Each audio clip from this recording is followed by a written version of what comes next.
Outdoor classrooms encourage hands-on and inquiry-based learning.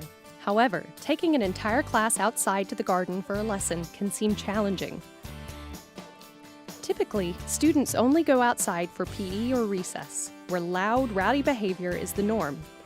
It is therefore important to identify that the expectations in the garden classroom are the same as those in the indoor classroom.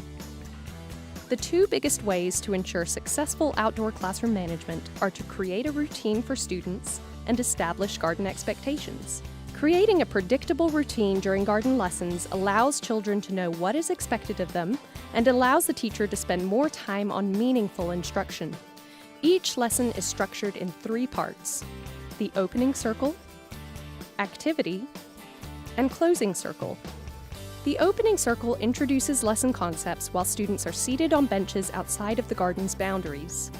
When students approach the benches, always have them enter at the same spot and file onto the benches when instructed. To leave the benches, students should snake behind the instructor in a single file line to move into the garden. Use a landmark, like a specific tree or a garden bed, to serve as the doorway into the garden. The activity section of each lesson happens within the boundaries of the garden that you establish the first time you go outside and reinforce each subsequent time. It is important that students understand the boundaries of the garden classroom, as they will often work in small groups during the activity section. Use the same methods that you do in the indoor classroom to get students' attentions throughout the activity. Ears pound, okay? Yes, yes? Yes, chef. All right, make sure your ears are open, your eyes, you're watching, make sure we're ready to go. The class ends in a closing circle on the benches where students share discoveries.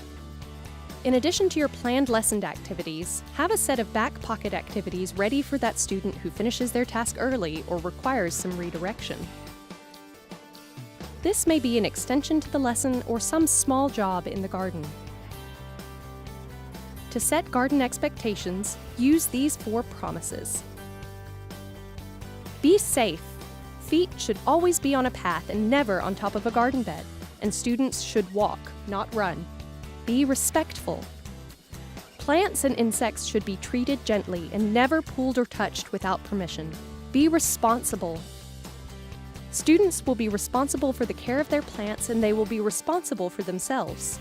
They are in charge of their own actions and reactions, not their neighbors.